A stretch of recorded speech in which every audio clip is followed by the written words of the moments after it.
សហគមន៍បន្លែសុវត្ថិភាពភូមិល្វាជោមជួយបង្កើនជីវភាពកសិករនិងផ្គត់ផ្គង់បន្លែសុវត្ថិភាពដល់ទីផ្សារ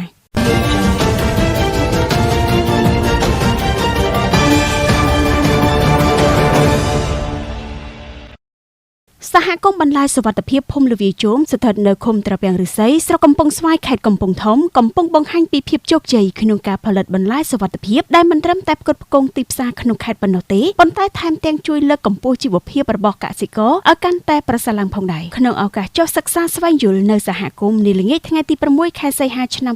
2026លោកស្រីង៉ែតណារិនប្រធានមន្ទីរព័ត៌មានខេត្តកំពង់ធំរួមជាមួយមន្ត្រីនិងក្រុមការងារបានជួបសំណេះសំណាលជាមួយសមាជិកសហគមន៍ខណៈកសិករកំពុងមមាញឹកប្រមូលផលបន្លែជាច្រើនមុខរួមមានត្រសក់ស្រូវសណ្តែកគួរននោងត្រឡាចស្ពៃជីនិងដំណាំបន្លែផ្សេងៗដើម្បីលាងសម្អាតក្នុងបរិវេណសហគមន៍សម្រាប់ផ្គត់ផ្គង់តាមទីផ្សារកសិករបានឲ្យដឹងថាបច្ចុប្បន្នបន្លែមួយចំនួនមានទីផ្សារល្អជាឧទាហរណ៍ត្រសក់ស្រូវលក់ក្នុងតម្លៃបោះដុំប្រមាណ 1,500 រៀលក្នុង1គីឡូក្រាមហើយក្នុងមួយថ្ងៃអាចប្រមូលផលបានពី200ទៅ250គីឡូក្រាមតាមការរៀបរាប់របស់កសិករការដាំលើផ្ទៃដីប្រមាណ20អាអាចប្រមូលផលជាបន្តបន្ទាប់ក្នុងរយៈពេលប្រមាណ40ថ្ងៃនិងទទួលបានចំណូលសរុបជាង10លានរៀលចំណែកដំណាំសណ្តែកគួរននោងនិងត្រឡាចក៏អាចរកចំណូលបានប្រហាក់ប្រហែលគ្នាអាស្រ័យលើរដូវនិងស្ថានភាពទីផ្សារកសិករបានបញ្ជាក់ថាសហគមន៍បន្លែសុវត្ថិភាពភូមិល្វាជោមមានសមាជិកចំនួន3ភូមិសរុប63គ្រួសារដែលកំពុងប្រកបមុខរបរដាំបន្លែវិលជុំ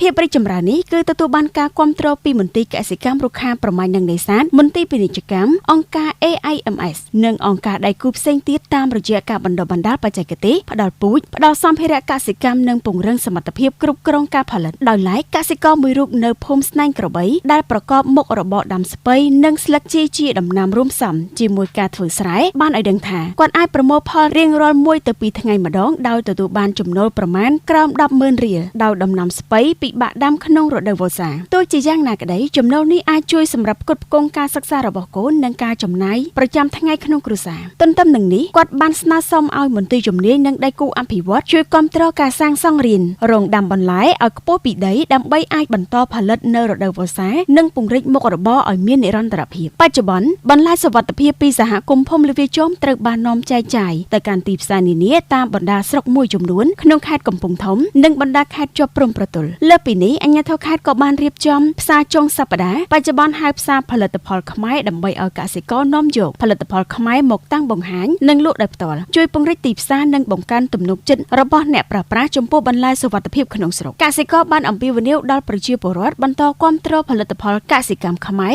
និងបន្លែសុវត្ថិភាពដែលជាការចូលរួមលើកកម្ពស់ជីវភាពកសិករកាត់បន្ថយការនាំចូលនិងរួមចំណែកអភិវឌ្ឍសេដ្ឋកិច្ចមូលដ្ឋានឲ្យកាន់តែរឹងមាំ